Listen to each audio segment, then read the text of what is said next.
Hey guys, it's been a while since I did a video on a fencing project, but today I'm glad we have the opportunity to do so. And to do that, we have Mr. and Mrs. Maiba from Batir Construction Limited, and together we're going to explore this project. My name is Nick Muema from Property Noma. So, first of all, kindly tell us where we are and how the client came to use Precast for the fencing project now.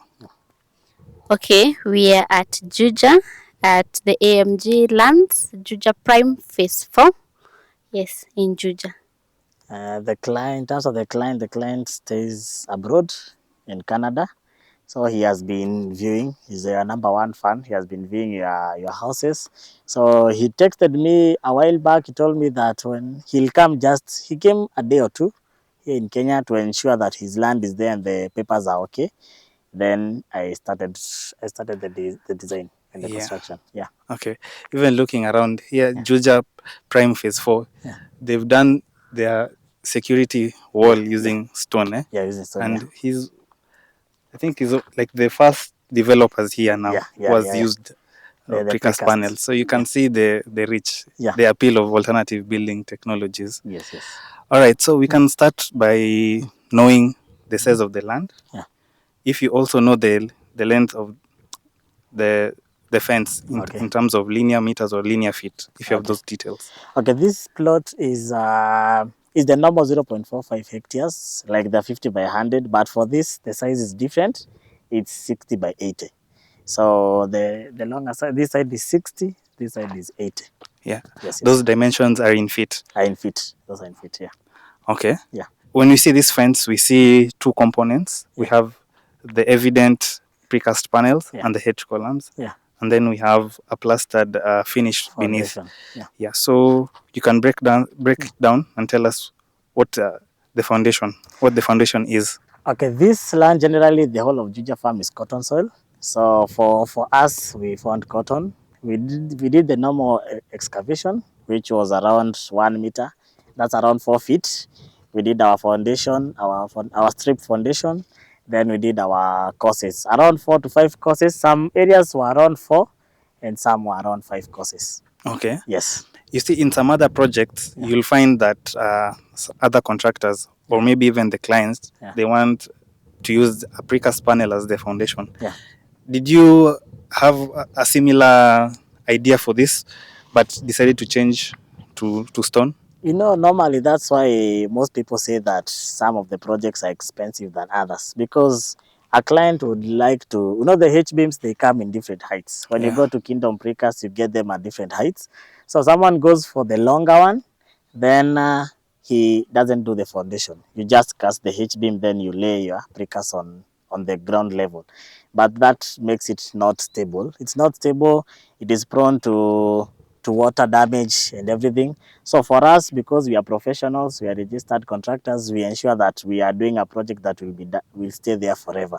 So that's why we have to do the foundation, then the H-beams and the precast come above ground.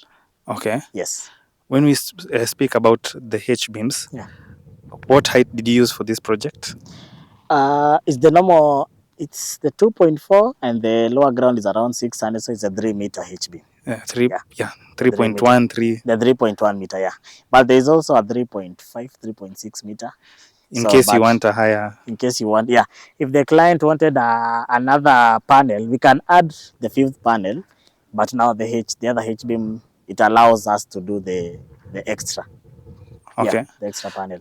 Now, for Feli, kindly tell us the number of panels and the H columns used for this project. So for the H-beams, we had 21 pieces. And for the precast panels, we had the 72. For the they were 3 meter high panels. Yes. When it comes to fencing, you talk about the span. Yeah. It's still the same 3 meter high that you can use for houses, but when it comes to fencing, you place them horizontally. So it becomes a 3 meter span. Just for long clarification. Yes. How long did it take to set up this fence? It was on a rainy time. It was raining heavily. So it took us 3 weeks, but normally we usually take 2 weeks on a normal area where we are not doing a lot of excavations. Yeah, but here because it's cotton, it took some time considering we are on a rainy season. Okay. Yes, yes. On the topic of the rainy season, did it pose a challenge when setting up the foundation for this project? It was a challenge when you were doing the strip footing. You find you've removed the cotton. Then in the afternoon it rains, water fills the strips, so you have to remove and remove the cotton that is back. So it was a bit of here and there, back and forth. But all in all, we thank God it was done, and it is a beautiful project. I like the finish of the project. It matches, the precast panels being concrete. Yeah. It matches the plaster finish Yeah. for the foundation. Yes, So we yes. have this seamless, neat fence Yes, on the yes. outside. Yeah. And also on the corners, did you use double H columns? Yeah, that's the procedure. While doing the precast fence on the corners, we use the double, the one that's holding that side and the one holding this side. Then they are cast on one big base. Okay. Yes, yes. So they are very stable. Which you've hidden here. Yeah. You can't really see the base. Yeah, it's on the lower ground. Yeah, yeah. All right. Yeah. Now, what's the budget for this particular fence? 60 by 80 feet. With the budget, it had included the gate. It was coming to around 1 million. So it's the finish up to the finish, the plastered finish that was coming up, the H beams, you do even the plaster of the walls, the internal and the external, putting in the columns there and the gate. Yeah. Yeah, but the overall cost per linear meter it's around 12,000, and working with a stone wall it's usually around 16 to 17,000. Yeah. So you find some saving per linear meter of around 4,000 to 6,000 working with precast. Now, as a qualified QS quantity surveyor, where does someone feel the cost saving when they decide to use panels versus the stone fence in your experience? For the foundation is the same. Okay. Even for the normal houses, the foundation usually do it the same. So coming up with the precasts, it comes finished. So we don't have to do the key plaster and the normal plaster, even for the column plasters. So with the normal Ndarugo wall, you'll have to do plaster works or either key on both sides of the house or the plot. Also, you'll have to plaster the columns, and also for a boundary wall done with stone, you'll have to do the columns.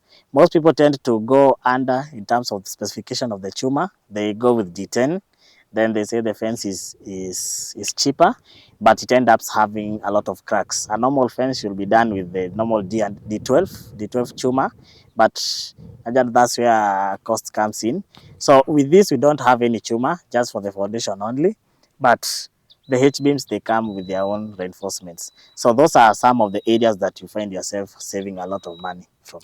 Yeah. Yes. Now, in the cost of the 1 million shillings, what would be the cost of just the panel fence without the gate, without including the gate? It's around, when you remove the column gates and the gate itself, we can be working with around 150,000 for the gate and the columns. So let's say around 850. Okay. Yeah. We have this massive, beautiful gate. Yeah. How did you make this kind of gate? Okay, this is a gate. It is not done by hand. It is folded by a machine. So that's why it's very precise. You cannot say that it's not regular. Maybe mtu akwe nini. So it's done with a machine by a company that we usually use in all our gates. It's called Jepta. So they help us in ensuring that the quality of the gate is very much okay. And yeah, it's a beautiful product. Yeah. Yes. These colors, were they for the client's choice? We have not yet finished the colors. He's going for the gold and the navy bluish. So we have just finished holding the gate. So we want to do the finishes from now. Now the final coats. Even the driveway, we want to do a good ramp to get in. So we have not yet finished, but we are just 2 days, 3 days, we are done. Okay. Yes. Any final thoughts that you can share with clients who are looking to set up their fences using precast? What I'd say is most people who are going with the cheaper option of doing with precast, they are not doing the foundation. Then later on, they crack or there's a water spillage, and then they there's trouble, then they say that the precast is not a good product for fencing. But when done right, like the way we have done it, it ensures that our fence is the same as the other ones. So I'd ask the clients to ensure that the fences are done into proper standards with the normal foundation, and it will last longer. Yeah. Yes. Any words that you have, Feli? Everyone is welcome to come and see a precast perimeter fence here at Juja Prime Estate, Phase 4. Feel free. There are so many lands which are vacant. If you want to engage us, call us, come and see for yourself. And it is real and it is done right. And you'll get value for your money. Thank you. So, guys, that was the video where we talked about this fencing project. I have a playlist on the channel for fences. So, if you'd like to watch other videos, other projects that people have done using precast for their fences, you can do so by clicking the link that will appear right above right now. So thanks for watching this video. Share this video widely with others who would like to build their fences and spread the love. We'll see you in the next project. Thank you.